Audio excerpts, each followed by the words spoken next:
My name is Sean Corcoran. I'm from Lake Charles, Louisiana. I'm married to Michelle Corcoran. We have 5 children, 2 biological and 3 adopted. I was born in Tallahassee, Florida. We moved several times. It wasn't even a month after high school before I moved back to Florida to go to college. Just kind of searching for a permanent place, somewhere that I associated with happiness, I think. I was at Florida State.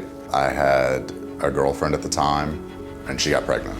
And I had no idea what I was doing. It wasn't a conversation that we ever had in our house. It wasn't a conversation, like the birds and the bees conversation isn't something that we ever talked about. It was surreal, I would say. It was when I found out that she was pregnant. I don't think that impacted me. My mind was moving towards solutions. What is the next step? What do we do? What does this look like? And then when she said she was gonna have an abortion, everything kind of fell apart. I was against it. It was devastating. She let me know that this was the decision that she was going to make. That was the beginning of the spring semester. I sat in my room for the rest of the semester. My roommate brought me food. I didn't go to class. I failed out of school. And then I started actively looking for things to fill a void.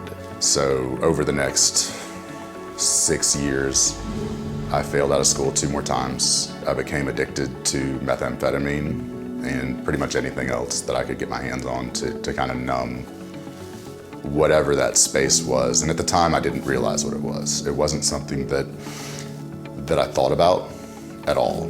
I ended up homeless, addicted to meth. I'd stolen from my family. My family wouldn't talk to me. I'd lost all of my relationships. I'd been living out of a truck for 2 years probably. For whatever reason, I went to the truck and found a brochure that had been stuffed in there for a treatment center.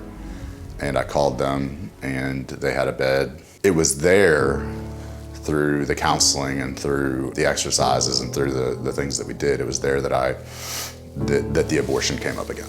I recognized that the void that I'd been trying to fill with substances was that loss. The exercise that was done in treatment was completed, but it wasn't until later that I really was working on bettering myself inside. I don't know that I could have done anything else at that time. No matter how much I wanted to stop it, no matter how much my parents wanted to stop it, no matter how many solutions we had long-term for the mother, there was nothing that we could do. That is where I see a big part of the problem is that fathers don't have a voice. What I would tell people now is to continue to speak. I think that it's important that men speak. I think there's several different camps of men. I think there's men who are scared because media, all the loud voices saying that, my body, my choice, you don't have a right. If you don't have a uterus, you don't have a voice, and kind of scared of the social pressure.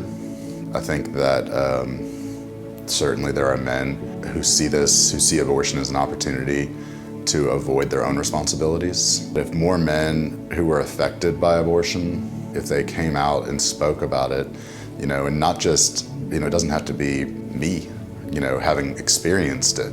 It impacted my father, it impacted my brother, it impacts my sons. I think this conversation should happen with people when they're younger, before they're in the situations. I think that it's important to talk to children. I don't think it matters how old they are. I think that kids are able to handle way more than we give them credit for, or at least than our parents gave us credit for. And I think that that more men speaking about it will provide an opportunity for young men or even older men who may be going through it, to have somewhere to turn without feeling like it's not their place, without feeling like they're all alone, without feeling like there's nowhere they can go. So I think that that's what I would try to impart to my own sons, is to be vocal in your belief, but respectful, to be compassionate towards people who are struggling with these situations and maybe make the decision, the wrong decision, because we can't be in their heads. We don't know what they're going through, and we have no idea what they're going to be dealing with for the rest of their lives. And I think that the more people that do that, the easier it is for others not to feel alone.